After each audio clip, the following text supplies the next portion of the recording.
Bismillahirrahmanirrahim. Assalamualaikum warahmatullahi wabarakatuh.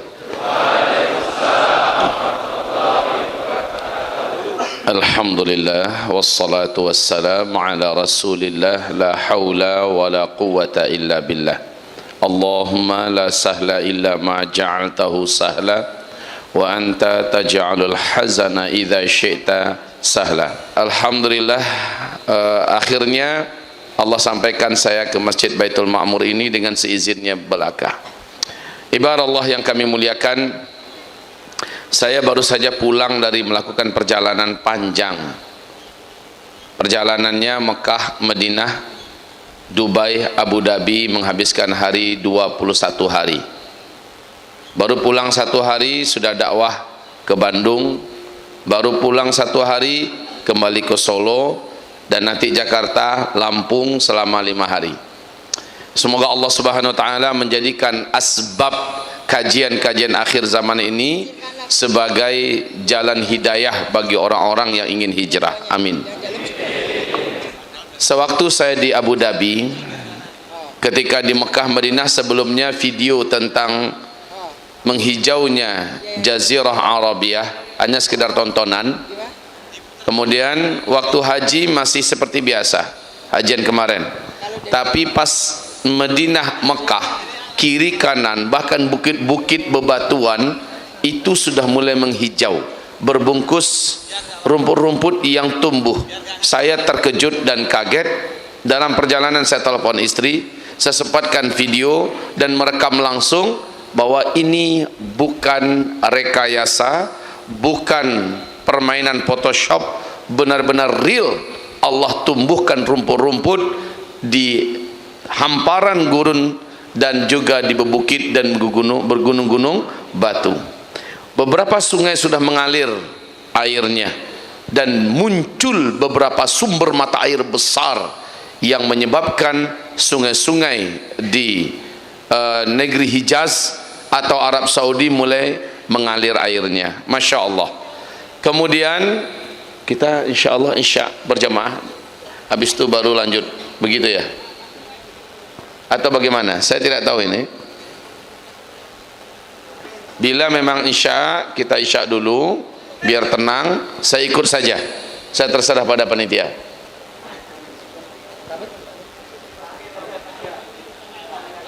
Terakhir saja.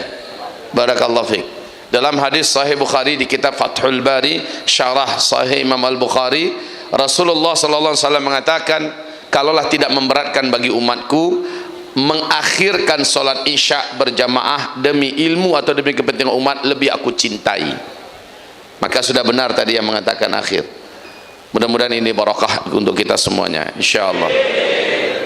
Jadi saudara-saudaraku, kemudian saya naik beberapa taksi di Madinah atau juga di Mekah.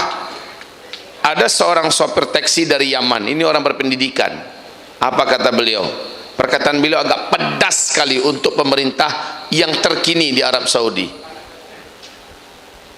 Saya tidak usah ucapkan apa bahasa beliau, sangat keras dan pedas sekali. Tapi beliau mengatakan, Anda tahu tidak, katanya, sejak Muhammad bin Salman memegang tampuk urusan Arab Saudi telah menjadi negara liberal. Baru-baru ini di Madinah Al-Munawwarah diadakan pesta, di mana dalam pesta itu diundang artis-artis melenggang-lenggok dalam tarian erotis di Madinah Al-Munawwarah. Tidak pernah sebelumnya terjadi.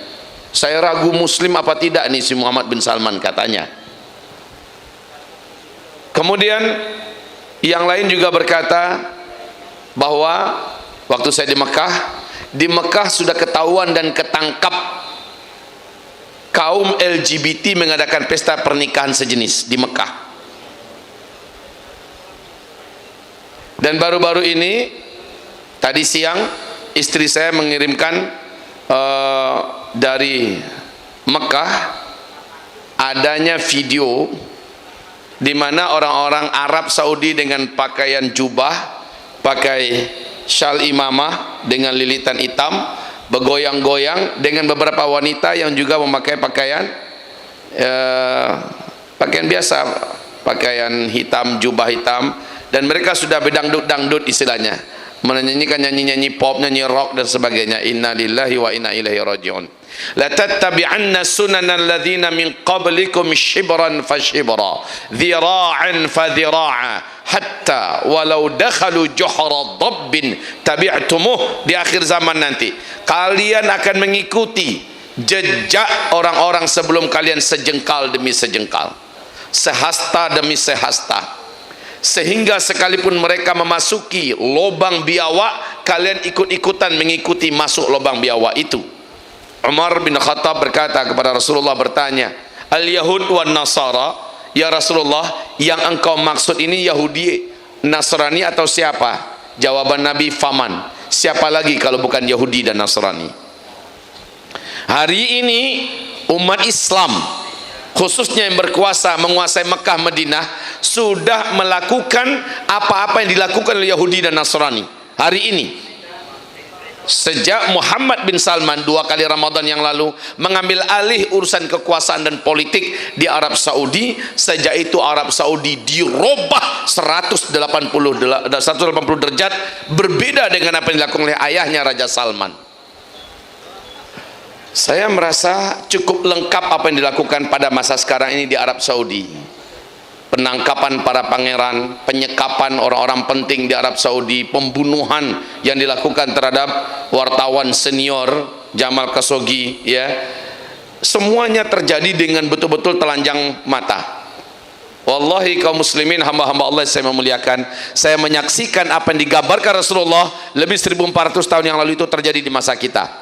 Sehingga ketika kami duduk bersama Syekh Musa'id bin Bashir Ali Al-Husaini, satu di antara 40 pakar ulama hadis dunia yang masih hidup, ketika kami menamatkan kitab Fathul Bari, syarah Sahih Imam Al-Bukhari bersama beliau, apa jawaban beliau ketika saya tanya saat kami memasuki tema ahadithul fitan, hadis fitnah akhir zaman? Saya bertanya kepadanya, Syekh, hadis-hadis ini maksudnya untuk zaman kita atau nanti, zaman nanti lagi? Maka jawaban beliau sangat jelas, laula zamanuna nahnu famata. Kalau bukan zaman kita ini, ada hadis fitnah ini, kalau bukan zaman sekarang, maka zaman yang mana lagi, kata beliau. Tegas beliau mengatakan, beliau satu di antara 40 ulama ahli hadis dunia yang masih hidup. Nah, ibarat Allah yang kami muliakan, kemudian saya dipanggil untuk berdakwah ke Dubai. Di Dubai, semua yang kita saksikan hari ini adalah lambang kemewahan dan mimpi dunia. Semua kemewahan yang diinginkan oleh orang-orang raja khayal ada di Dubai. Semua apapun yang Bapak bayangkan, yang saudara bayangkan tentang impian-impian maksiat ada di Dubai. Ini pernyataan langsung dari saudara kita yang ada di Dubai. Mereka mengatakan, kalau tanpa iman kita di sini, kita akan tenggelam di sini. Banyak orang-orang Indonesia yang tenggelam di sini katanya. Banyak orang yang datang ke Dubai tenggelam, ke Abu Dhabi tenggelam, karena dunianya terlalu kuat, maksiatnya begitu hebat. Saya syuting di beberapa gedung-gedung tinggi, dan yang unik saya dikasih hadiah buku tentang sejarah Jazirah Arabia, bergambar sejarah Uni Emirat Arab, bergambar. Ketika gambarnya berkaitan dengan 70-an ke bawah, itu masih hitam putih. Apa kata duta besar kita di sana, juga konjen kita di sana, konsul kita di sana? Mereka mengatakan, warga kita di sana, mereka mengatakan begini, Ustadz, tahun 71 ke bawah, Dubai dan Abu Dhabi ini penduduknya masih beternak, dan mereka tidak beralas kaki. Ini fotonya. Mereka masih bertelanjang dada, miskin. Ini gambarnya. Ini gaya orang dulu. Masya Allah, 40 tahun yang lalu masih seperti itu primitifnya. Maka terbaca oleh kita hadis Nabi, ketika malaikat Jibril bertanya kepada Nabi Muhammad, mata sa'ah, kapan kiamat? Nabi mengatakan, mal mas'ulu anha bi'a'lama minas sa'il. Yang bertanya mungkin lebih tahu daripada orang yang ditanya. Saya tidak tahu. Malaikat Jibril ternyata juga tidak tahu. kapan tepatnya kiamat itu. Tapi ketika ditanya Nabi Muhammad dan malaikat Jibril, akhbirni an amaratiha, kabarkan kepadaku tentang tanda-tandanya, ciri-cirinya, bahwa jika tanda-tanda itu sudah datang, jika ciri-ciri itu sudah nampak, maka jarak antara kita dengan kiamat ini sudah sangat dekat. Hai Muhammad, kata Nabi, jika itu pertanyaan Anda, ini memang saya ahlinya. Dengar, antalidal amatu rabataha wa antaral hufatal uratal alata ri'asya yatatawaluna fil bunyan. Bila engkau nanti menemukan suatu zaman, orang yang hidup pada zaman itu sebelumnya mereka kere-kere, miskin-miskin, mereka hanya sebatas penggembala ternak, mereka tidak beralas kaki dan bertelanjang dada, tiba-tiba saja mereka menjadi kaya raya dan sangat berkuasa. Lalu mereka saling berlomba-lomba dan berbangga-bangga membangun gedung-gedung yang tinggi-tinggi. Tersirat dalam pesan hadis Nabi ini, jika zaman itu sudah kalian temukan, jarak masa antara kalian dengan kiamat sudah sangat-sangat dekat. Taib. Ini hadis sahih Imam Muslim. Di hadis Imam Ahmad, Rasulullah ditanya oleh Abdullah bin Abbas, ya Rasul, siapa yang kau maksud? Kere, miskin, penggembala ternak, tidak beralas kaki, saking miskinnya sendal pun nggak kebeli, telanjang dada, tiba-tiba mereka mendadak menjadi kaya raya dan sangat berkuasa, lalu mereka saling berlomba-lomba dan berbangga-bangga membangun gedung-gedung yang tinggi-tinggi. Ya Rasulullah, siapa yang kau maksud? Jawaban Nabi singkat, humul Arab, mereka adalah bangsa Arab.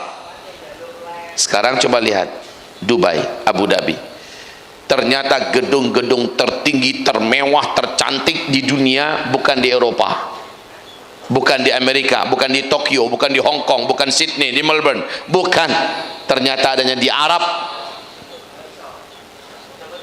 Jangan kita cerita Dubai dulu dah, kita lihat saja Arab Saudi, bagaimana sekitar Masjidil Haram yang Nabi ceritakan 1400 tahun yang lalu terjadi sekitar Masjidil Haram hari ini. Lihat Madinah Al-Munawwarah, lihat Riyadh, lihat Jeddah dan sebagainya. Itu baru Arab Saudi, belum lagi Kuwait. Kota-kota yang dibangun di Kuwait menyebabkan kota-kota besar di Eropa, Amerika minder dengan Kuwait. Kuwait belum apa-apa dibandingkan dengan Bahrain. Luar biasa Bahrain hari ini. Bahrain harus mengaku kalah oleh Uni Emirat Arab. Abu Dhabi, saya kemarin pergi Pak ke hotel bintang 7 yang harga kamarnya satu malam sampai 150 juta. Harga kopinya satu cangkir 105, kopi aja satu cangkir itu harganya 5 juta kopi.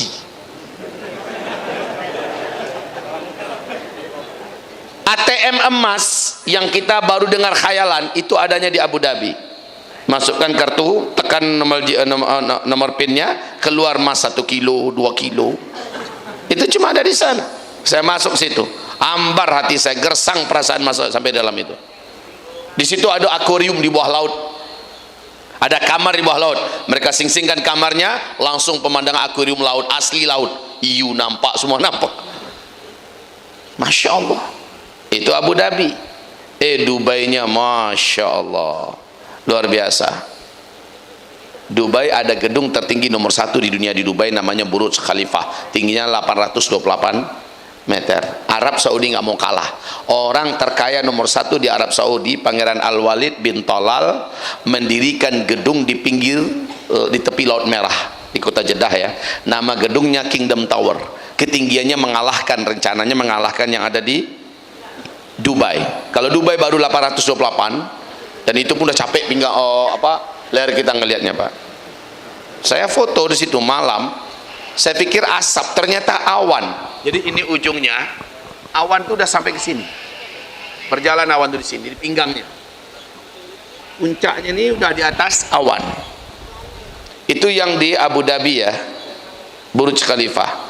Yang didirikan sekarang ini di tepi Laut Merah oleh orang terkaya nomor 1 di Arab Saudi ini 1,2 kilometer. Kalaulah beliau tidak ketangkep 7 November 2017, 4 bulan kemudian baru ada dibebaskan. Kalau nggak ketangkep 2018 kemarin udah selesai. asetnya dibekukan dalam jumlah cukup besar oleh Muhammad bin Salman. Sekarang beliau sudah dibebaskan dan beliau sudah melunak, dalam artian pro dengan Muhammad bin Salman, tentu saja dalam tekanan, dan akhirnya beliau melanjutkan pembangunan. Direncanakan paling telat 2020 selesai. Belum lagi selesai, kemarin di Dubai konsulat jenderal kita di sana menyampaikan, kawan-kawan kita di sana menyampaikan, Dubai merencanakan September 2019 ini mendirikan gedung yang akan mengalahkan Kingdom Tower yang sedang berlangsung pembangunannya di Jeddah. Berapa lagi tingginya? Nggak tahu saya itu. Kuwait juga mengumumkan akan mendirikan gedung juga di atas 1 kilometer. Dulunya mereka miskin, kere. Mereka hanya sebatas penggembala ternak, tidak beralas kaki, bertelanjang dada, tiba-tiba menjadi kaya raya dan hari ini sangat berkuasa. Jumawa betul dengan dunianya, dan mereka saling berlomba-lomba, berbangga-bangga membangun gedung-gedung yang tinggi-tinggi. Sudahlah, selesai. Jika ada yang masih ragu ini akhir zaman, maka hatinya telah tertutup. 2011 Syekh Saud Shurem dalam khutbahnya, dan khutbah itu masih ada di YouTube, begitu berapi-api dan penuh semangat menyampaikan dalam khutbahnya berkaitan dengan kejadian yang digambarkan Rasulullah. Apa yang dikatakan Rasulullah kepada Muadz bin Jabal ketika jalan-jalan di Tabuk. Tabuk itu sebuah kawasan lembah yang jaraknya dari Madinah Al-Munawwarah kita naik mobil kebut ngegas tanpa ngerem 8 jam baru nyampe situ. Apa kata Rasul kepada Muadz? Hei Muadz, kau lihat baik-baik, jika lembah ini sudah mulai dituruni salju, maka jarak ubun-ubun engkau dengan kiamat sudah sangat dekat. Hai Muaz, 2009 pertama kali salju turun di Tabuk, hanya semata kaki, dan itu viral di semua berita dunia. 2010 tambah tinggi saljunya turun, 2011 udah sebetis. Inilah 2011 Syekh Saud Shurem, Imam Masjidil Haram, menyampaikan khutbahnya yang intinya mengatakan ini tanda yang tidak terbantahkan di antara tanda-tanda akhir zaman, kiamat sudah dekat.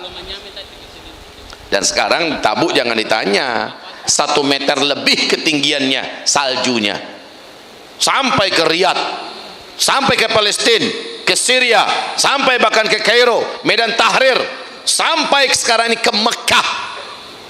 Mekah pun sudah mulai dituruni oleh hujan salju, hujan batu es. Allah, saudara-saudaraku, ada yang ingin membantah, tidak bisa, tidak bisa.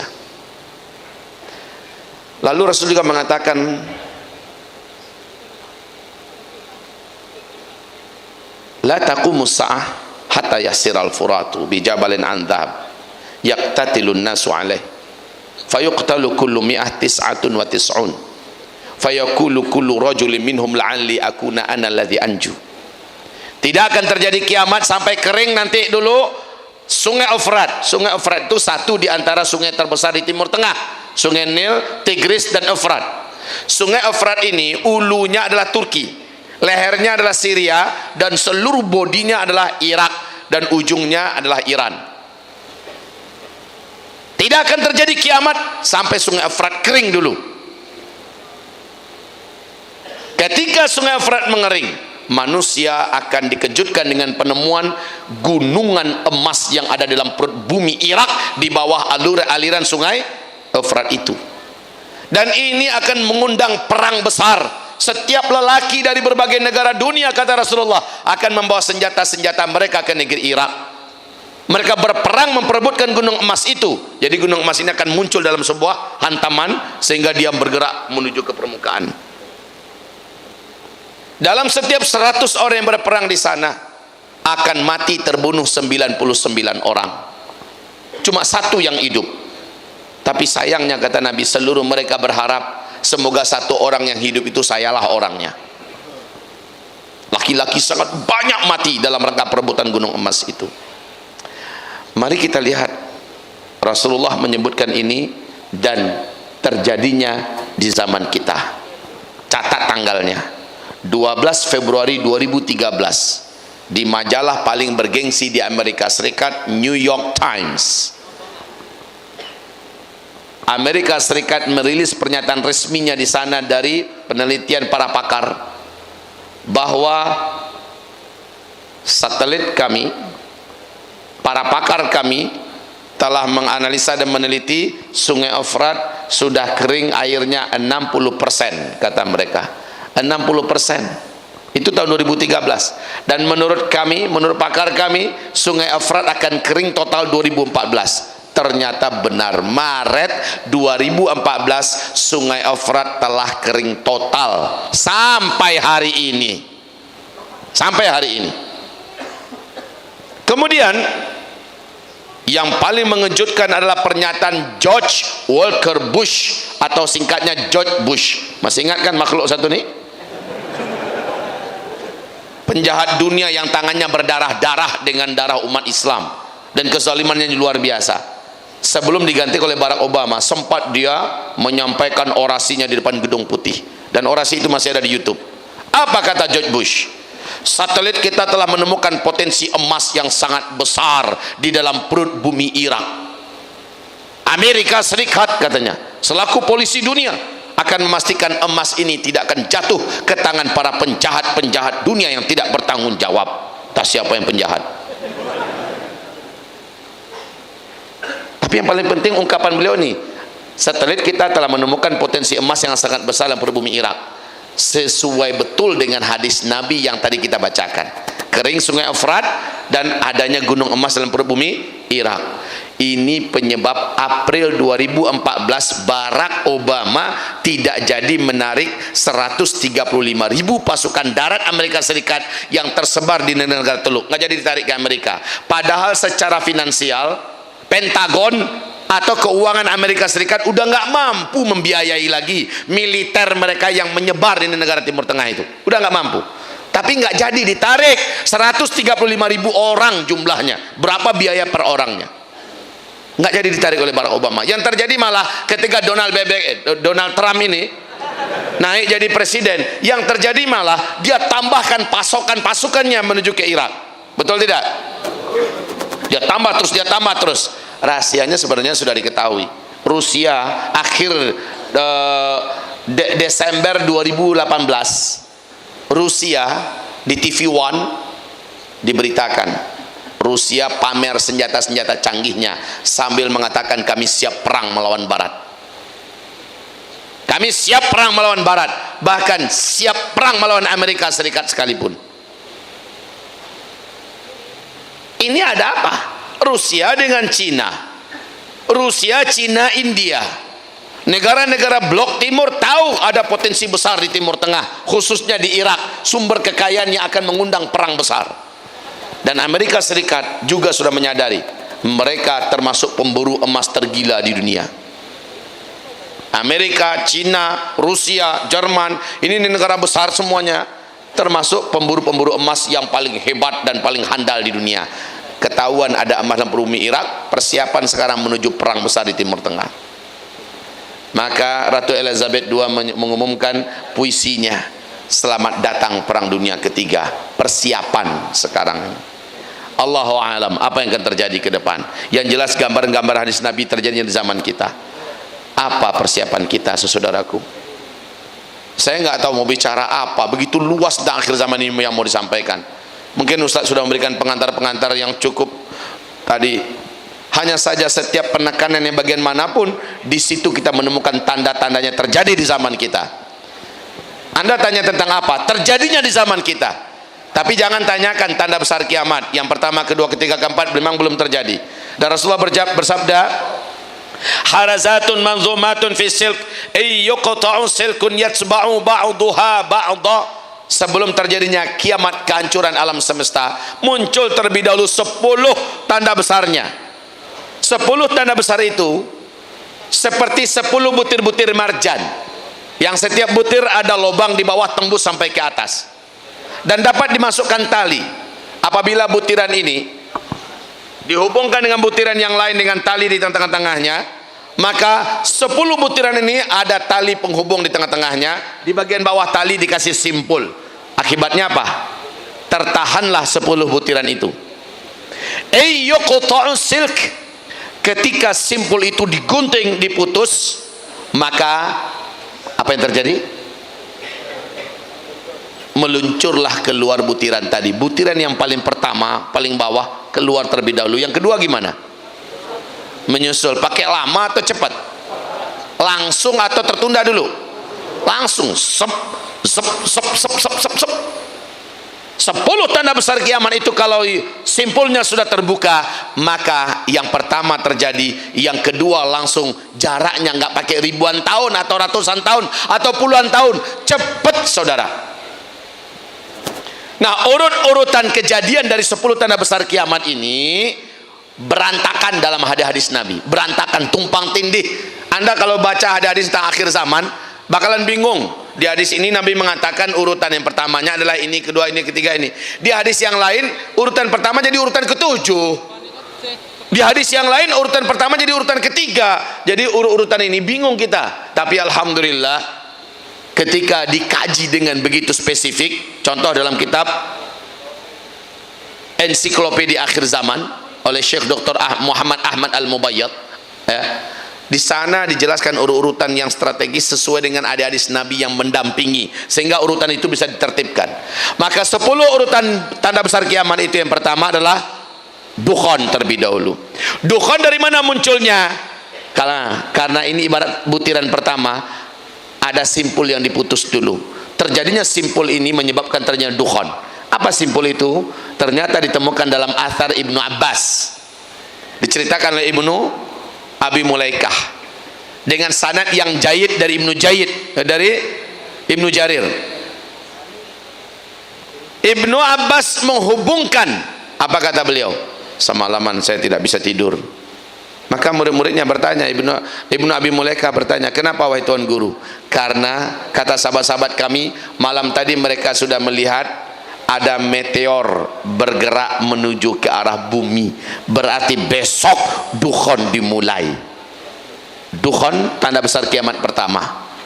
Ibnu Abbas menghubungkan meteor yang datang ke bumi pertanda akan terjadinya dukhon. Dari mana Ibnu Abbas tahu? Apakah dia seorang ahli fisika? Apakah Ibnu Abbas seorang pakar astronomi? Apakah Ibnu Abbas mengerti tentang alam semesta? Enggak ngerti itu Ibnu Abbas. Lalu dari mana Ibnu Abbas bisa menghubungkan itu? Ya pasti dari gurunya lah, Rasulullah Sallallahu Alaihi Wasallam. Rasul tahunya dari mana? SD juga enggak pernah Nabi Muhammad. Pastilah dari Allah Subhanahu Wa Taala. Maka sekarang terjawab. Para pakar astronomi dunia serentak menyepakati bahwa yang bisa menimbulkan dukhon hanyalah hantaman meteor dari ruang angkasa. Ya, jadi simpul tadi itu adalah meteor. Ketika meteor menghantam bumi, maka terjadilah dukhon. Meteor ini di ruang angkasa memiliki kecepatan 120.000 km per jam. Dan satu meteor yang ukurannya menengah ke bawah, sederhana sajalah, ambil garis diameternya 2 km saja. Satu meteor ini, kata Michel Penn, jika menabrak bumi, dia akan menimbulkan ledakan berkekuatan lebih dari 1 juta kali lipat bom nuklir yang dulu pernah meledak di Nagasaki dan Hiroshima. Kalau dia jatuh ke laut, maka akan menimbulkan gelombang tsunami setinggi 230 meter. Ada pernah nonton film Deep Impact nggak? Deep Impact, coba lihat, meteor kecil cuman meledak tapi jatuhnya ke laut menimbulkan tsunami yang begitu besar. Ilmiahnya memang demikian, karena kekuatan ledakan yang dimiliki oleh meteor ini. Kalau jatuhnya di kutub utara atau kutub selatan, maka kutub itu punya gunung es abadi dan akan meleleh, permukaan air laut akan tinggi setinggi 7 meter lagi. Maka banyak kota-kota di muka bumi yang tenggelam, termasuk kota-kota besar. Jakarta, selamat jalan. New York, innalillah wa inna ilaihi rajiun. New Zealand, Solo kan jauh dari laut kan, aman. Semarang tinggal sejarah. Akan banyak kota-kota besar kalau jatuhnya di kutub utara atau kutub selatan. Lah kalau jatuhnya ke daratan, nah ini yang pas, akan menimbulkan dukhon, akan menimbulkan kabut debu yang teramat sangat tebal. Saking tebalnya kamu akan gelap gulita. Matahari, cahaya matahari tidak ada yang masuk ke bumi, walau hanya satu titik cahaya matahari nggak ada yang masuk ke bumi. Gelap gulita dan dukhon itu panas. Hari pertama, hari keduanya panas, hari ketiga, hari keempat dan seterusnya dingin karena tidak ada cahaya matahari.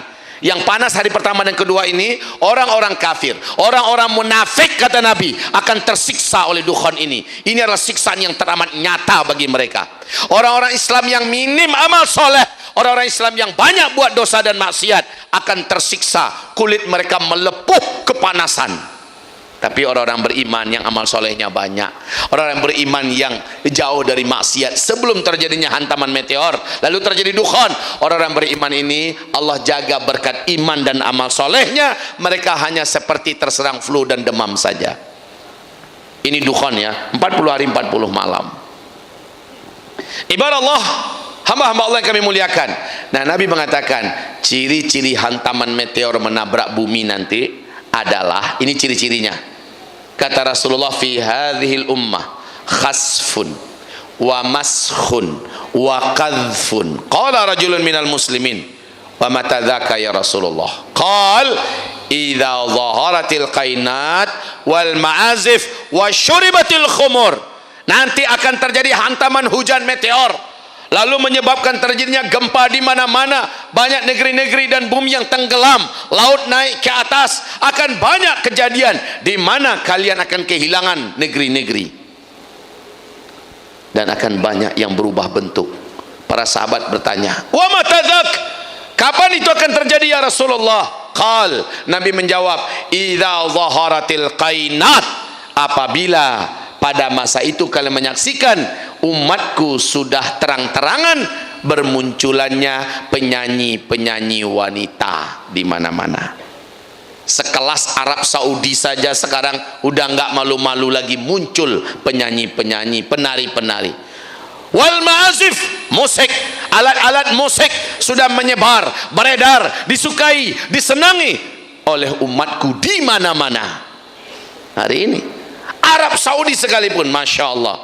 Sebelumnya kami Pak Ustadz, pas lepas hajian kemarin itu, saya dengan jamaah lewat di depan Hotel As-Sofwa.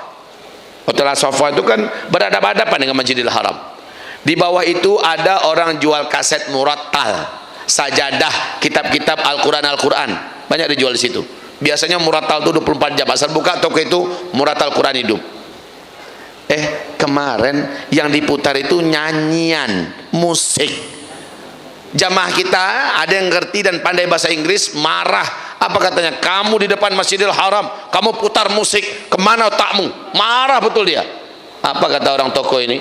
Kerajaan kami sudah membolehkan, membenarkan. Kamu mau ngapa? Kok sewot dengan saya, katanya. Masya Allah, itu kenyataan sekarang. Jadi kalau kita lihat hari ini, wal ma'azif, musik dan alat-alat musik, jangan ditanya. Orang Saudi dengan jubah gaya syekh bergoyang-goyang. Itu yang mereka buat hari ini. Inna lillahi wa inna ilaihi.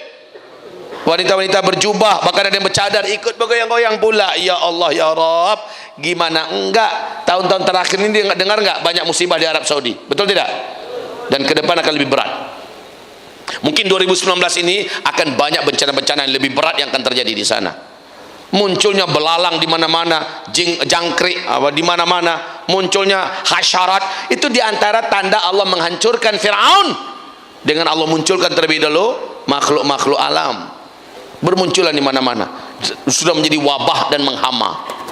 Masa Pak di Pullman, hotel termewah di Mekah itu kan Pullman, Grand Zamzam,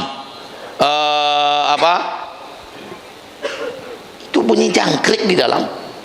Bukan hanya bunyi Pak, jangkrik banyak di mana-mana. Lagi sholat kita jangkrik enak aja lewat ya. Dan jangkrik itu sombong gayanya. Kalau jangkrik kita kan agak tawaduk sedikit gayanya tuh, agak sedikit merendah ke bumi. Ini jangkriknya sombong betul. Jangkrik yang kayak gitu yang muncul di Mekah, mirip dengan orang-orangnya sekarang. Nah, pengumuman lagi, silakan. Ada pengumuman lewat, mohon maaf. Sekali lagi tolong kepada teman-teman yang bawa mobil yang napolnya AD7440 UA Honda, mohon dipindahkan.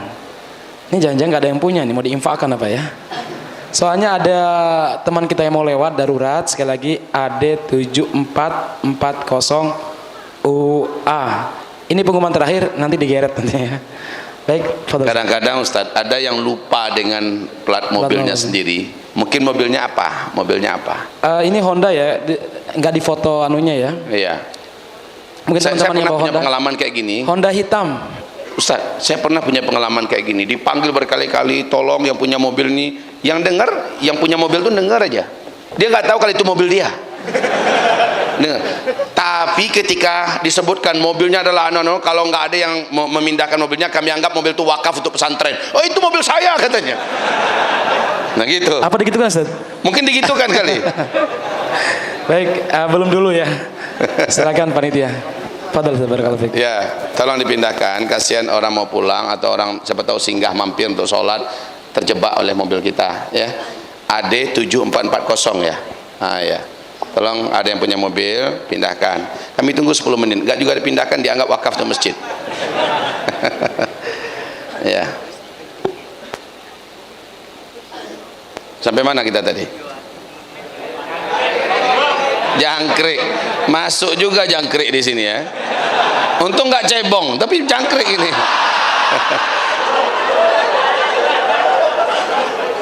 Tapi cebong udah bermunculan sekarang di Arab Saudi. Memang iya, karena banyak sudah musim air, banjir di mana-mana, cebong udah muncul pula di situ. Astagfirullah. Masya Allah. Memang akhir zaman ini. Di Mekah juga ada cebong. Ya Allah, ampuni kami ya Rabb dari cebong-cebong yang berkeliaran. Ibarat hamba Allah yang kami muliakan. Yang saya maksud betul-betul cebong ya. Antum pikirannya lain ini. Ini ngeres ini kayaknya nih. Yang kita masuk betul-betul cebong. Ya, di sana itu. Baik, ibarat Allah. Jadi kita mau menyebutkan tentang apa? Dukhon, tanda-tandanya sudah kasih tunjuk. Apabila penyanyi-penyanyi wanita sudah bermunculan di mana-mana di tengah-tengah umatku, sudah. Musik menyebar di mana-mana, sudah. Disukai oleh umatku, memang iya.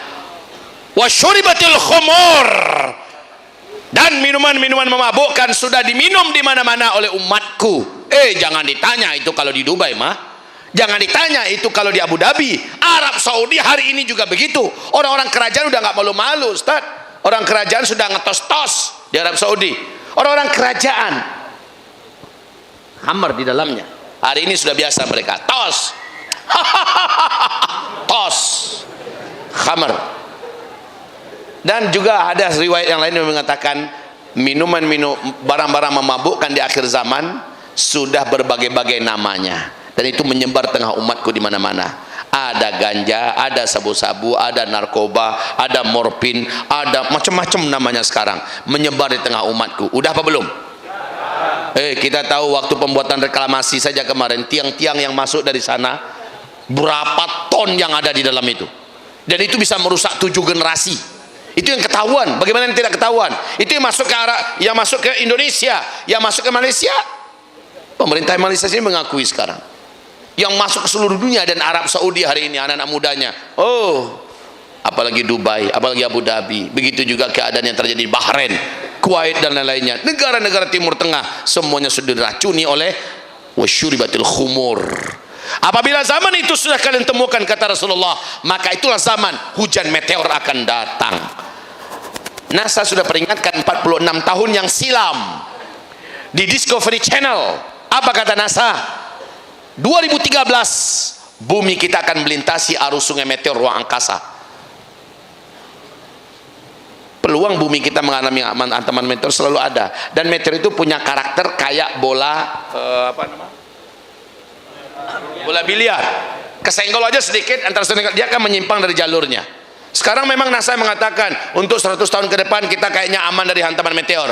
Katanya, padahal 2013 saja 3 meteor menabrak atmosfer bumi kita. Satu di tanggal 15 Februari 2013. Di mana? Siberia, Rusia. 10.000 ton beratnya. Yang kedua, 14 April 2013. Di mana? di tempat Maradona, Argentina. Minggu itu Metro TV memberitakan itu, Minggu malam Senin. Yang ketiga di mana? Tanggal 7 November di Los Angeles. 1 tahun saja 3 kali meteor mengganggu bumi kita. 2014 waktu saya dikasuskan masuk baris krim. Ingat tanggalnya enggak? Kalau saya ingat seumur hidup nggak lupa itu. Kamis tanggal 16. Kamisnya saya diiring-iringi bak pengantin menuju ke baris krim. Dengan izin dan nikmat Allah saya dibebaskan kembali karena doa yang dahsyat dari umat dan kekompakan umat. Pertolongan Allah turun. Malamnya jam 9 di Michigan terjadi hantaman meteor satu lagi. Malamnya, dan itu TV One ikut memberitakan. Besok pagi Jumat saya live di TV One dan ditanya, apa Ustaz nggak takut menyampaikan kejadian akhir zaman? Kata saya, mau ditakutkan apa? Nggak saya sampaikan, atau saya sampaikan maka yang telah Allah tetapkan pasti terjadi. Akhirnya disitulah kesempatan saya menyampaikan tentang 5 fase. Disampaikan gratis dan ujungnya ada khilafah Islamiyah. Meriang orang-orang dengarnya, khilafah Islamiyah. Di situ saya menyampaikan tentang Dajjal. Alhamdulillah punya peluang menyampaikan. Mungkin nyesel kali kok bisa dia Ustadz macam ini menyampaikan Dajjal di TV. Ya. Kalau saya menyampaikan Dajjal, yang kita sampaikan adalah makarnya, yang kita sampaikan adalah kejahatannya, tipu dayanya, the new world order yang sekarang ada di berita, yang sekarang ada ceramah-ceramah saya di YouTube. The new world order adalah makar daripada Dajjal. Di baliknya adalah Illuminati dan Freemasonry, dan ciri-ciri kemunculan Dajjal 1, 2, 3, 4 Romawi lengkap sudah. Saya nggak tahu cara menyampaikannya gimana, masanya panjang sih cerita Dajjal saja. Kalau saya ngomong non-stop 2,5 jam ini saya sampaikan waktu itu di Masjid Raya Bintaro Jaya tentang masalah Dajjal. Ini supaya lengkap, tolong dengarkan ceramah saya di Uzma Media TV Channel tentang Dajjal. Dajjal terbaru, maksudnya ceramah Dajjal terbaru. Ya, dengarkan perkembangan. Masya Allah, Dajjal itu tanda besar kiamat yang kedua setelah Dukhan. Dukhan dulu, baru Dajjal. Lah Dajjal saja, tanda-tanda kemunculan Dajjal dari hadis-hadis sahih dari Rasulullah SAW. 1 Romawi, 2 Romawi, 3 Romawi, 4 Romawi. Ini seluruhnya sudah disaksikan oleh kita sekarang. Maka dalam keyakinan hamba Allah yang bicara, ini keyakinan hamba Allah yang berbicara, bahwa rantai-rantai yang mengikat Dajjal hari ini telah lepas dan bebas, dan dia belum muncul ke permukaan. Kaki tangannya masih cukup untuk menguasai dunia ini. The New World Order adalah program raksasa miliknya Dajjal. Kaki tangannya adalah Illuminati, dan sayap berikutnya adalah Freemasonry. Masih bergerak dengan leluasa. Mereka masih memimpin dunia secara ekonomi, secara militer, secara media, secara pendidikan, secara apa saja masih memimpin dunia. Jadi Dajjal belum saatnya untuk menampakkan dirinya. Tapi Dajjal telah membebaskan setan-setan terjahat dan terganas yang disimpan dan dipenjarakan oleh Nabi Sulaiman, dan setan-setan itu menyebabkan kekacauan yang besar dan menyakiti tokoh-tokoh utama Islam yang ada di muka bumi hari ini. Panjang cerita kita kalau bercerita masalah Dajjal. Ibarat Allah yang kami muliakan, kalau dikatakan tadi sampai jam 12 sanggup enggak? Semuanya menjawab tadi sanggup. Lalu Ustaz berkata, kasihan sama Ustaz Zulnya. Benar, memang perlu dikasihani. Habisnya non-stop sih. Alhamdulillah saya ditolong oleh Allah saat ini dengan adanya YouTube. Jadi saya enak ngelemparnya ke YouTube. Entah Imam Mahdi, bagaimana Imam Mahdi terkini, perkembangan beliau sekarang, buka YouTube. Soalnya kalau disampaikan sekarang nggak bisa. Alhamdulillah ada ibu-ibu kita namanya Aisyah Istiqomah, nama majelis taklimnya, nelfon saya waktu saya datang di Tanah Suci. Ustadz, bisa nggak Ustadz untuk mengisi kajian di Solo? Kami betul-betul harap Ustadz bisa berikan seminar buat kami lengkap tentang akhir zaman. Saya katakan, kapan Bu? waktu saya sudah penuh semua. Saya hanya bisa menyapa umat itu Jumat, Sabtu, Minggu. Itu jadwal saya untuk umat dari Sabang sampai Merauke. Dan saya hanya buka jadwal saya per 3 bulan saja. Saya tidak siap seperti Ustadz Abdus Somad. Beliau itu betul-betul Masya Allah. Itu dari apa orang itu terbuat, nggak tahu saya. Jadwalnya itu full sampai 2020 udah nggak bisa minta itu. Luar biasa. Semoga Allah kuatkan beliau. Semoga Allah jaga dan Allah sehatkan beliau dan ulama-ulama kita yang lain. Amin ya rabbal alamin. Kalau saya hanya per 3 bulan, bulan keempat dijamin jadwal saya kosong. Jadi kalau dia minta bulan keempat, sementara ini masih saya katakan tunggu. Kita jalani dulu yang 3 bulan ini, pas bulan tinggal 2 bulan lagi baru kita bukakan untuk bulan ketiga. Jadi orang yang minta jadwal ke saya itu, kalau minta yang Ustadz 2019 kami minta jadwal, saya pastikan saya jawab nggak bisa. Ustadz kami minta tabligh akbar untuk acara Maulid Nabi Isra Mi'raj, nggak bisa. Kenapa nggak bisa? Masih jauh. Jadwal saya hanya saya bentangkan sampai 3 bulan saja, dan itu pun hanya Jumat, Sabtu, Minggu. Senin, Selasa, Rabu, Kamis ngapain? Itu 4 hari loh. 4 hari. 4 hari itu 4 istri saya. Wah, kaget antum kan? Ya. Kalau antum memang ketinggalan zaman untuk yang satu itu. Alhamdulillah baru 4 Ustaz. Dan itu sudah final. Maksud saya bukan untuk istri saja. Senin, Selasa, Rabu, Kamis saat saya mengerami pesantren yang baru saya buka. Jadi saya ngajar. Sekarang saya keluar ini sambil berurai air mata. Saya katakan tidak boleh terulang lagi. Ini gara-gara desakan Aisyah Istiqomah ini, majelis taklim. Akhirnya saya iakan untuk hari Kamis. Tim saya buatkan tiketnya hari Rabu.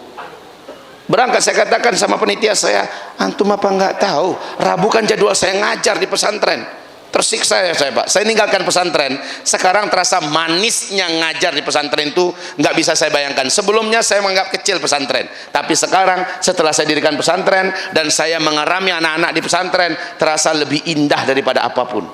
Nah itu yang saya tinggalkan. Semoga nggak terulang lagi. Ini kan hari apa nih? Rabu ya. Rabu, Kamis. Jangan pernah terulang lagi. Bagi saya begitu. Jangan pernah terulang lagi. Jadwal saya cukup Jumat, Sabtu, Minggu. Saya silaturahmi dengan umat, menyebarkan dakwah dan rahmat. Tapi Senin, Selasa, Rabu, Kamis adalah jadwal saya bersama pesantren dan keluarga. Hari Selasa hari saya berkuda, hari saya memanah di atas kuda, bagian daripada olah fisik. Nah, itu hari Selasa. Ada yang mau bergabung silahkan, gratis, diberikan pembelajaran dan mengajar juga insyaallah ta'ala. Tapi kan jauh di Payakumbuh, Sumatera Barat. Tiket aja berapa harganya ya? Kalau mau untuk pergi ke sana, niatkan 1 minggu. Mes kita banyak, kita siapkan mes untuk penginapan tuh banyak. Taib, ibarat Allah yang kami muliakan, kita lanjutkan. Jadi hamba-hamba Allah yang saya muliakan, saya bersyukur adanya YouTube. Sebab apa? Dulu waktu di Sydney, lepas sholat zuhur, kajian habis makan siang, diputar itu TV Indonesia live Ustadz, sampai masuk ke Sydney. Saya dengar di salah satu channel televisi paling cukup bergengsi di Indonesia ini menayangkan acara ceramah live seorang Ustadz kondang Indonesia yang sudah rutin mengisi di televisi itu. Ustadz ini ditanya oleh jamaahnya, Ustadz, Dajjal itu seperti apa ya? Waduh, jawabannya, wow, yang saya paham tentang Dajjal waktu saya masih SD itu yang dijawabnya di TV. Oh, Dajjal itu katanya manusia yang sangat tinggi dan besar. Saking tingginya, kalau dia masukkan kakinya ke dalam laut yang dalam hanya semata kaki. Masya Allah. Kalau dia melangkah 1 langkah saja, 2-3 negara dilangkahinya. Kalau dia bicara di timur, orang di barat akan mendengarkan suaranya dengan sangat jelas. Kalau dia kencing di sebuah kota, banjir kota itu. Astagfirullah, saya tepuk jidat saya, ya Allah, ini orang buat malu aja. Di TV ngomong kayak gitu. Itu kan pemahaman kita tentang Dajjal waktu SD. Akhirnya, ya Rab, izinkan hamba suatu hari hamba bisa bicara seperti orang ini di depan televisi. Alhamdulillah, akhirnya beberapa televisi nasional kita melamar untuk bicara saya tentang akhir zaman. Cuman kayaknya setelah itu TV-TV itu dapat warning kayaknya ya, dapat peringatan keras, jangan bawa Ustaz Zul lagi ke dalam. Dajjal itu penguasa media dunia, Pak. Dan kaki tangan Dajjal itu ada di seluruh kota-kota besar di dunia, termasuk di Solo nih pasti ada kaki tangan Dajjal. Nggak tahu nih ada mata-mata Dajjal nggak di sini? Insya Allah nggak ada, ini orang beriman semua, amin. Kalau ada mudah-mudahan taubat habis dengar pengajian ini. Tapi yang jelas TV-TV ini adalah media dakwah ketika bisa dipakai. Dan yang paling kita syukuri ada media sosial, dan ini lebih hebat daripada TV. Ke kampung-kampung orang udah pakai HP sekarang, Pak. Orang becak saja saya lihat 2 HP-nya. HP canggih-canggih lagi. HP saya HP jadul yang cuma 1 RAM, tiap sebentar hang. Lah ini ada kuli, Pak, HP-nya 2 tersembul, HP-HP mahal semuanya, Masya Allah. Dan saya pas nyampe itu, Ustaz Zul, Ustaz kiamat, Ustaz akhir zaman. Berarti mereka ngikuti kajian kita. Tapi saya kasihan juga, Ustaz, asal lewat di airport nih, Ustaz akhir zaman. Lewat lagi di sini, Ustaz kiamat. Nah, saya naknya dewe ngasih label kepada saya. Padahal dia nggak nyadar kalau itu dia pun juga umat akhir zaman. Kalau ini Ustadz akhir zaman, ini umat akhir zaman, betul tidak? Adil dong. Ya, kalau saya udah sekarang menikmati nasib, takdir saya memang udah di label begitu, ya saya terima saja. Tapi memang kaum muslimin yang kami muliakan, semua pembicara kita tentang akhir zaman insya Allah lengkap di YouTube sekarang ya. Tolong buka, beli paket. Nah, dengarkan ceramah-ceramah kita di sana. Barakallahu fikum. Habis dukhon, Dajjal. Dajjal itu ternyata dukhon dengan Dajjal jaraknya paling lama hanya 3 tahun. Dajjal keluar. Habis Dajjal, barulah Allah tewaskan Dajjal di tangan seorang lelaki yang hanya dia satu-satunya yang direkomendasikan oleh Allah bisa menghabisi Dajjal. Yang lain tidak bisa. Dialah tanda besar kiamat yang ketiga, Nabiullah Isa alaihissalam. Jika Dajjal bergelarkan Al-Masih Ad-Dajjal, Nabi Isa bergelarkan Al-Masih Isa alaihissalam. Kalau menurut Yahudi gelar Dajjal itu adalah Mesiah Dajjal. Dan menurut Yahudi, Mesias Dajjal ini akan memimpin dan menaklukkan seluruh dunia dan diberikan pada Yahudi.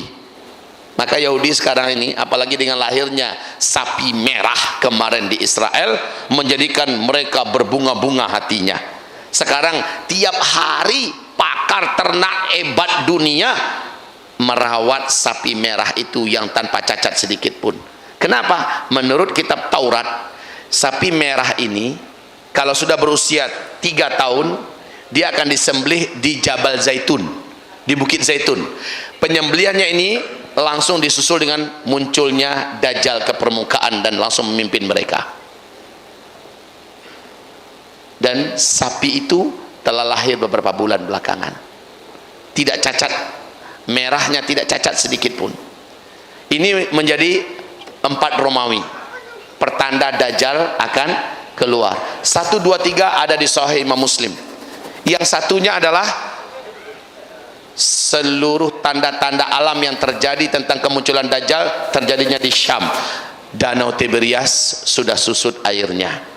Sekarang ada sampai titik yang paling kritis, sampai-sampai air penunjang kehidupan utama bangsa Israel, bangsa Yahudi yang ada di Israel itu dari Danau Tiberias sudah dialihkan sekarang kepada air laut yang disuling, karena air Danau Tiberias sudah tidak bisa lagi, sudah benar-benar susut. Yang kedua, kebun kurma di Baisan. Baisan adalah kawasan di Yordania yang berbatasan dengan Palestina. Kata Rasul, Dajjal baru muncul apabila kebun kurma ini sudah tidak lagi berbuah. Itu dalam hadis Sahih Imam Muslim. Ya, yang ketiga, mata air Zugar, tidak jauh dari Danau Tiberias. Mata air ini apabila sudah kering, itu pertanda Dajjal akan lepas. Itu dalam hadis Sahih Muslim. Dan tiga-tiganya ini sekarang sudah terjadi 100%. Sudah berjalan tahun ke-5 sekarang ini. Masya Allah. Bagaimana kita menampiknya? Bagaimana kita menolaknya? Begitu juga yang kedua, yang ketiga, semuanya sudah terjadi. Tentang persiapan Dajjal akan muncul, sudah terjadi. Pertanyaan kita, apa persiapan tuan-tuan yang mulia? Padahal tidak ada orang yang kuat imannya di dunia ini bila berjumpa dengan Dajjal dengan sengaja, melainkan orang ini pasti akan murtad dan kafir kepada Allah. Dia akan sujud menyembah Dajjal, saking kuatnya kemampuan dan fitnah yang dibawa oleh Dajjal. Dan yang paling banyak menyembah Dajjal dari umatku nanti adalah kaum wanita, kata Rasulullah sallallahu alaihi wasallam. Ini yang kita cemaskan, Pak. Iman kita sekarang ini masih lemah. Coba angkat tangan yang imannya sudah kuat. Tolong. Nah, nggak ada yang berani kan angkat tangan? Coba angkat tangan yang merasa imannya masih lemah. Semuanya, termasuk saya. Inilah kenyataan kita. Rasul bersabda, jangan pernah kamu berjumpa dengan Dajjal. Jangan pernah berjumpa dengan Dajjal. Karena nanti akan ada seorang lelaki yang dengan percaya diri, dia yakin imannya tidak akan berubah ketika berjumpa dengan Dajjal. Lalu dia keluar dari persembunyiannya ketika Dajjal sampai ke kotanya. Maka dia pun berjumpa dengan Dajjal. Kekuatan fitnah yang dimiliki oleh Dajjal menyebabkan iman yang di dadanya itu menguap, hilang. Dan dia kafir kepada Allah. Dia pun sujud menyembah Dajjal. Walaupun Dajjal sudah enyah tinggal meninggalkan kotanya, laki-laki ini tetap akan kafir kepada Allah sampai dia mati. Saking bahayanya kekuatan yang dimiliki oleh Dajjal. Saudara-saudaraku, hamba-hamba Allah. Jadi berikutnya kajian tentang Imam Mahdi. Imam Mahdi ini antara dukhon dengan Dajjal. Tanda-tanda kemunculan Imam Mahdi memimpin kita semua juga sudah terang benderang Allah kasih petunjuk kepada kita. Ya sudahlah, ketika kita berbicara tentang akhir zaman, maka kita sedang mendengarkan dan menyaksikan. Kitalah orang-orang yang sedang mendengar dan menyaksikan itu saat ini. Dan kita akan mengalami 2019 ini banyak hal-hal yang lebih buruk daripada sebelumnya akan terjadi pada kita semua. Saya berlindung kepada Allah dan istri-istri saya, keluarga saya, santri-santri saya ajak semuanya, mari berlindung kepada Allah. Di sepertiga malam terakhir, jangan sampai tidak bangun, wahai tuan-tuan yang mulia. Bangunlah, menangislah, angkat tangan tinggi-tinggi, minta kepada Allah agar kita, keluarga kita termasuk yang dijaga Allah di akhir zaman ini. Petaka-petaka hebat sudah mulai diberitakan oleh para pakar dan ahli dunia, ahli alam, akan terjadi dalam waktu yang tidak lama lagi kepada kita. Wahai saudaraku, ini bersamaan dengan akan munculnya peperangan Timur Tengah dan perebutan kekuasaan Mekah Madinah.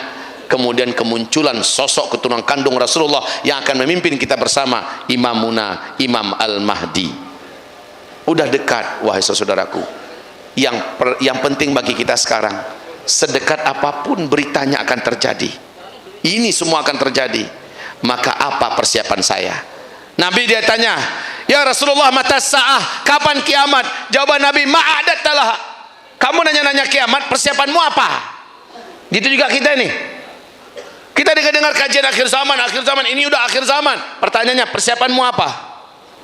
Sudah cukup kuatkah iman kita? Ternyata tadi semuanya sepakat angkat tangan, imannya masih lemah semua. Itu bagus. Karena itu ciri khas para sahabat.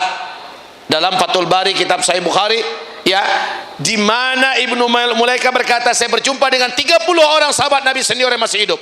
Semua mereka sepakat merasa imannya masih lemah. Bagus kita tadi itu.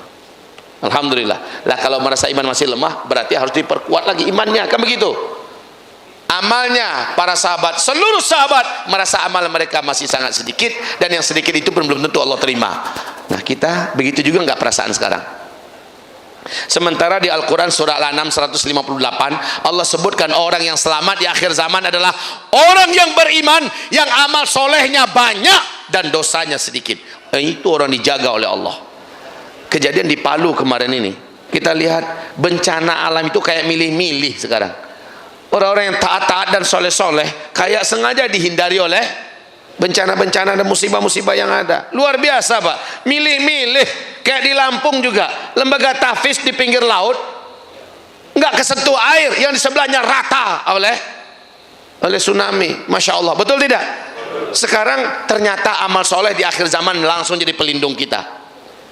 Kisah 3 orang laki-laki di dalam gua yang tertutup pintu gua itu oleh batu besar. Amal soleh mereka yang diundang untuk menyelamatkan mereka, ternyata dengan amal soleh masing-masing mereka terbuka pintu itu. Di akhir zaman amal soleh ini yang akan menjadi pelindung dan penyelamat kita. Lalu pertanyakan diri masing-masing, wahai tuan-tuan yang mulia, sudah berapa banyak amal soleh saya? Sholat 5 waktu saya berjamaah enggak di masjid? Puasa sunat saya macam mana selama ini? Baca Quran saya bagaimana? Apalagi hari ini setan gepeng berkeliaran di mana-mana. Kita lebih akrab dengan setan satu ini daripada dengan kitabullah Al-Quranul Karim. Coba lihat adab kita saja sekarang ini sudah berubah oleh setan ini. Katanya reunian, ketemu dengan kawan, udah ketemu masing-masing wajahnya ke HP. Dengan bapak mertua wajahnya ke HP. Dengan istri sebilik, kalau dulu mesra-mesraan, kalau sekarang ke HP. Bahkan wajah istri pun dalam selimut bercahaya, ternyata lagi online. Ini Masya Allah. Sedangkan dalam hadis Abu Daud saja, Nabi campakkan cincin yang dihadiahkan kepadanya. Cincin itu cantik, Pak. Lalu kata Rasulullah, cincin ini telah menjadikan saya sering mengalihkan perhatian saya sekali-sekali ke wajah kalian yang sedang bicara dengan saya, sesekali wajah mata saya melihat ke arah cincin ini. Dan ini tidak saya sukai, maka Rasulullah pun melepaskannya dan melemparkannya. Itu cincin loh ya. Apa bedanya dengan kita? Kawan kita ngomong, ya betul tuh. Tapi matanya melihat ke arah sini. Mau dilempar nggak HP? Saran saya jangan dilempar, disimpan. Kalau ada ngomong ya di mode pesawatkan dulu, ngomonglah yang benar, adabkanlah wajah kita ya, dengarkan dia dengan seksama. Kita suka nggak diperlakukan begitu oleh orang lain? Kita menghargai orang lain, dan itu lagu Rasulullah. Rasulullah tidak mau berlama-lama dengan cincin yang bisa mengalihkan perhatiannya, dan cincin ini pun dilemparkannya. Kalau kita nggak perlu kita lemparkan HP, lemparkan dia ke dalam tas kita, nggak apa-apa ya. Kemudian simaklah mertua kita bicara, simaklah keluarga kita bicara, ayah kita bicara, teman kita bicara. Coba apa sih perasaan kita ngomong kawan kita sambil jawab dia ngeliat HP terus, kan nggak enak banget kan. Maka jangan buat itu. Dan Rasulullah juga bersabda sallallahu alaihi wasallam, umatku nanti akan disibukkan oleh musannah. Para sahabat bertanya, mal musannah? Ya Rasulullah, apa itu musannah? Nabi menjawab, musannah itu adalah tulisan yang kalian tulis dengan tangan-tangan kalian nanti di akhir zaman, dan tulisan itu akan berpindah dari satu tangan kepada tangan yang lain, lalu kalian sibuk membaca tulisan-tulisan tersebut, wa yatrukuna kitab Allah, dan akhirnya kalian meninggalkan membaca kitab Allah. Ayo, yang dimaksud Nabi ini apa bukan itu? Inilah dia. Cemburu Nabi di akhir zaman umatnya lebih banyak menyentuh ini daripada Quran.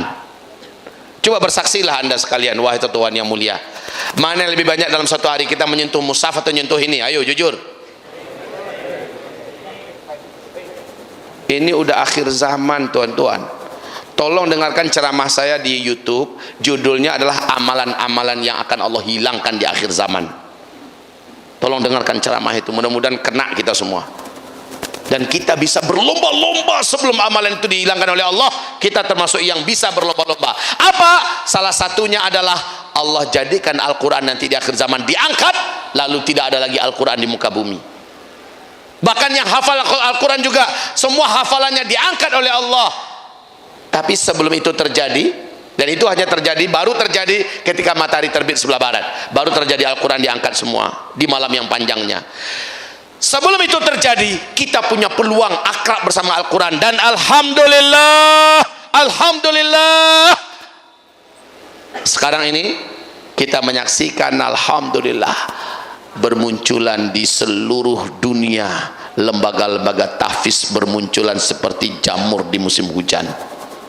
Banyak para hafiz-hafiz Quran bermunculan, hafiz cilik, orang tua hafiz juga bermunculan, lembaga-lembaga tahsin, tajwid segala macam bermunculan di mana-mana. Alhamdulillah, ini pertanda tak lama lagi memang Al-Quran yang sekarang ini dibuka oleh Allah, pintunya selebar-lebarnya, tak lama lagi akan Allah ambil. Lalu Al-Quran yang Allah ambil itu kelak menjadi penyelamat dan pelindung kita nanti di depan Allah Subhanahu wa ta'ala. Sebelum itu terjadi, ayo lebih akrablah dengan Al-Quran daripada dengan jad-jad ini. Saya tidak melarang kita punya jad-jad. Ini juga bisa menjadi senjata dakwah kita, ya. Tapi buatlah keseimbangan. Buatlah keseimbangan, saudaraku. Al-Qur'annya dibaca. Ini akhir zaman. Tolong dengarkan kajian saya amalan-amalan yang hilang di akhir zaman. Hilang itu Allah yang sengaja mentiadakannya. Termasuk sedekah. Nabi mengatakan di akhir zaman kalian tidak bisa lagi bersedekah. Kenapa? Karena di fase kelima orang-orang sudah dikayakan oleh Allah semuanya. Khilafah Islamiyah tegak, kemakmuran di muka bumi ini, kesejahteraan, kekayaan melimpah ruah, bumi memuntahkan semua kekayaan yang ada, sampai-sampai orang yang ingin ambil emas dipersilakan oleh sang khalifah, kamu ambil di gudang emas kita, berapa kamu mau. Bahkan ada di antara kalian nanti, kata Rasulullah, akan mengambil emas itu dengan jubahnya, dimasukkan, bawa pulang, ditaruh, datang lagi, ambil lagi, berapa mau, ambil. Saat itu kata Rasulullah, tidak ada lagi orang yang mau menerima hadiah emas. Akan datang ke nanti di antara kalian ada yang membawa emas 2 telapak tangan kepada tetangganya, menghadiahkan. Wahai tetanggaku, ini hadiahku. Emas 2 telapak tangan menjulang, Pak. Bukan beras, tapi emas. Ambil, Pak, terimalah. Apa kata tetangga? Masya Allah, kamu adalah tetanggaku yang soleh dan baik. Terima kasih banyak, aku tidak bisa menerimanya. Di dapur sekian karung tuh, saya nggak tahu mau diapakan. Jadi amalan yang diangkat oleh Allah salah satunya juga adalah amalan sedekah, infak, wakaf, apalagi zakat, ya, ditiadakan oleh Allah. Sekarang sebelum itu semua saya lihat Allah punya agenda, dibuka pintu amalan ini besar-besar oleh Allah. Tiap sebentar ada agenda apa? Agenda pemungutan biaya dana. Susah betul ya. Panding. Galang dana, galang dana untuk Palestina lah, galang dana untuk Suriah lah, ya, galang dana untuk Rohingya lah, galang dana untuk Uyghur lah, galang dana untuk Lombok lah, galang dana untuk Palu lah. Tiap sebentar ada galang. Bagi yang punya harta, cepat kirimkan ke tabungan langit, tabungan kita di sisi Allah Subhanahu Wa Taala. Kini nanti kita akan datangi orang-orang ini, saya wakafkan tanah saya. Apa kata mereka? Dulu saya perlu ini, sekarang udah nggak mau lagi. Ini nih, ada duit, ada emas, dulu diperlukan ini, sekarang udah nggak perlu lagi. Nah, sebelum zaman itu datang, sekarang saatnya tuan-tuan. Ada 9 amalan yang Allah angkat di akhir zaman. Tolong ini diburu sekarang. Saya lihat Allah bukakan pintunya selebar-lebarnya untuk agar banyak umatnya yang terlibat dalam amalan-amalan yang sekarang masih bisa kita lakukan. Hanya orang beriman yang amal solehnya yang banyak, minim dosanya, yang dijaga oleh Allah dari dajjal, yang diselamatkan oleh Allah dari dukhan, yang diselamatkan oleh Allah dari pembantaian, dari kelaparan dan sebagainya. Coba baca buku yang ditulis oleh Dr. Muhammad Ahmad Al-Mubayyan, atau oleh Ustadz kita yang dari Darus Syahadah, Ustadz Abu Fatihah. Tolong baca kitab beliau berkaitan dengan zikir akhir zaman. Bagus. Saudaraku yang kami muliakan, baca. Ternyata memang orang mukmin yang beramal soleh lah yang akan selamat, yang lainnya tidak akan selamat. Orang berduit, orang berjabatan, orang berpangkat, jenderal, presiden, semuanya tidak akan selamat oleh jabatan dan pangkat mereka. Barakallahu fikum. Saya rasa malam ini adalah pengantar saya kepada antum semua. Allah akan ridhoi kita kalau kita mendengarkan dan mengambil kesempatan, mumpung saya masih ada. Jadi kesimpulan kita harus kayak para sahabat, ya. Sahabat-sahabat saking pandainya Nabi meyakinkan kepada mereka tentang akhir zaman, dan Nabi itu mengajarkan kepada mereka tentang akhir zaman itu sejak lepas sholat subuh sampai masuk tenggelam matahari. Berhentinya Nabi cuma waktu sholat masuk. Nabi turun dari mimbar, imami sholat, naik lagi. Zuhur, asarnya turun dari mimbar, imami sholat, naik lagi sampai matahari tenggelam. Kata Abu Hurairah, Ubay bin Ka'ab, tidak ada di antara kami yang berani meninggalkan majelis itu, saking asyiknya penyampaian Nabi Muhammad SAW. Nah, dampak positif kepada mereka adalah setelah mereka tahu udah dekat kiamat nih, dampak positifnya adalah mumpung saya masih hidup, mumpung waktu aman masih ada, saya harus berprestasi di mata Allah untuk agama Allah ini. Begitu, kita juga yang ada begitu. Jangan kebalikan, keluar dari pengajian ini lemes langsung, udah nggak kuat jalan, bahunya udah jatuh. Mas kok jalannya gitu, udah mau kiamat. Tapi kita nggak boleh gitu, kita kayak para sahabat. Apalagi yang punya anak SMA, anak kamu dengar pengajian tadi kan? Iya pak, iya ayah, iya abi. Udah mau kiamat kan? Betul. Kamu kuliah besok nih, ijazah udah nggak perlu. Iya, setuju ayah, setuju abi. Besok kita jadi garin aja di masjid. Jangan seperti itu. Ya, kita sepakat, kata Nabi, besok mau kiamat, masih ada satu butir biji kurma hari ini ada di tangan kamu, bisa kamu tanam. Tanam. Pada Rasulullah tuh tahu, Pak. Ditanam hari ini 4-5 tahun baru berbuah. Besok udah mau kiamat, kata Nabi, tanam. Itu maksudnya apa? Sedekat apapun kiamat mau terjadi, kira-kira apa yang bisa kita lakukan hari ini yang bisa mendatangkan hasil dan manfaat yang besar buat agama, bangsa dan negara 20-30 tahun yang akan datang. Hari ini bisa kita start buat hari ini, karena Allah tidak tanya hasil. Allah sudah tanya apa yang sudah kamu buat, itu yang Allah tanya. Allah tidak tanya hasil. Saya mendirikan pesantren, saya katakan tadi, target saya pesantren ini 7 tahun tamat SD masuk ke kami setara dengan S1 dari Timur Tengah. Itu target saya. Ustaz, kan Ustaz mengatakan udah dekat hitungan jari tahun tangan ini. Iya, tapi Ustaz masih mendirikan pesantren. Iya, saya katakan tadi, sedekat apapun kiamatnya, apa yang hari ini yang positif yang bisa kita lakukan, lakukan hari ini. Begitu. Nih yang belum nikah, jangan sampai menunda-nunda nikah. Udah mau kiamat, ke calon mertua dikirim surat, mengingat, menimbang, udah dekat kiamat, memutuskan pernikahan dipending, mudah-mudahan ada jodoh nanti di surga Firdaus, akad nikahnya dilangsungkan. Jangan begitu. Justru yang ada adalah siapa yang niatnya nikah bulan depan, azamkan, ya Allah, tidak boleh berubah, harus cepat ini selesai. Kalau perlu dipercepat. Bujangan, udah nikah, masih sekolah, kan bujangan namanya tuh, masih bujangan. Ini udah nikah nih, dah wajar. Jadi senyum orang yang sudah menikah dengan senyum bujang itu beda. Senyum orang nikah tuh seger. Senyumnya orang yang masih bujang tuh nolongso. Kering gitu. Macam ada sesuatu yang lost. Insyaallah ya. Insyaallah azam ini, azam. Bismillah. Yang penting imanmu, amal solehmu, sempurnakan agamamu dengan pernikahan. Ya, sedekat apapun berita tentang akhir zaman. Saya dengan izin Allah nih, kalau Allah selamatkan, insya Allah tahun ini akan lahir anak saya yang ke-17 dan anak saya yang ke-18. April anak saya yang ke-17. September insya Allah anak saya yang ke-18. Yang baru ada sekarang 16. 8 laki-laki, 8 perempuan. Alhamdulillah. Itu baru akhir zaman. Ya, semangat beramal termasuk mencetak kader, mencetak generasi. Barakallahu fikum jami'an. Ini awal sapaan pertama kita. Jika masih ada umur panjang, ya, saya juga termasuk yang membuat saya terangsang datang ke Solo karena 2 orang anak saya ada di Ishkarimah. Ya, ada di Imtak. Jadi mereka belajar sana udah mau tamat juga kok, alhamdulillah. Saya rindu datang kemari sambil bisa berjumpa dengan anak-anak saya. Barakallahu fikum jami'an, hayakumullah. Insyaallah kita berjumpa dalam pertemuan-pertemuan yang berikutnya. Jika di dunia Allah belum izinkan kita bertemu kembali, mudah-mudahan di depan pintu surga kita saling bertemu nanti.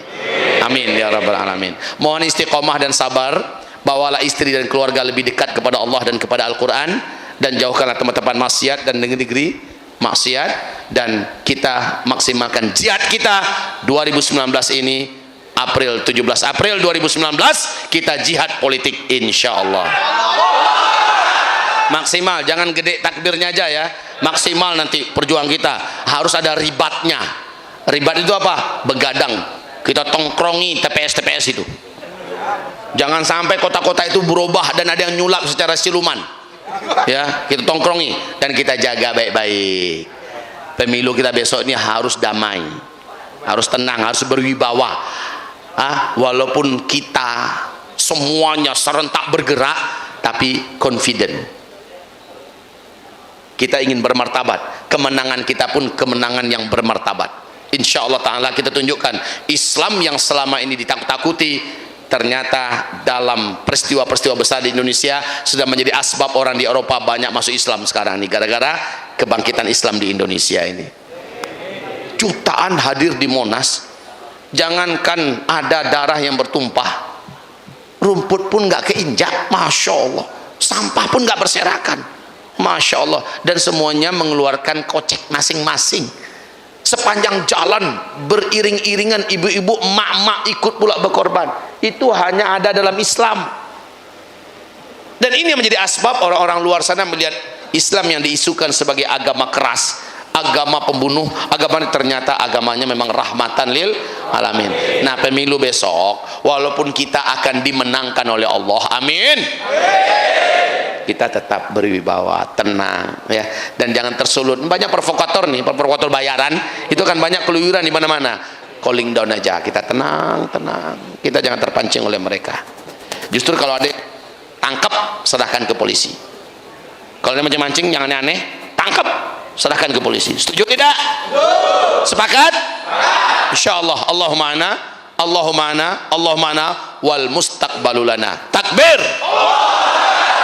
Wabillahi taufiq wal hidayah. Subhanakallahumma bihamdika asyhadu an la ilaha illa anta astaghfiruka wa atubu ilaik. Saya ada oleh-oleh ringan di luar sana, yaitu berupa misik kesukaan Rasulullah. Peristiwa tanda besar kiamat yang ketujuh itu adalah angin lembut bertiup dari Yaman.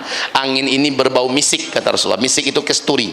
Kesturi inilah parfum kesukaan Rasulullah SAW. Saya ada bawa parfum itu di luar, bibit asli daripada India dan diruqyah. Nah, kalau ada di antara famili dan keluarga kita mengalami gangguan-gangguan jin dan syaitan, mudah-mudahan dengan menggunakan misik ini lama-kelamaan syaitannya tidak mampu bertahan. Dan di dalam misik ini ada infak untuk agama Allah. Ada infak untuk agama Allah, 100% untuk agama Allah, bukan untuk ustadz yang bicara, bukan untuk tim yang menjaganya di luar.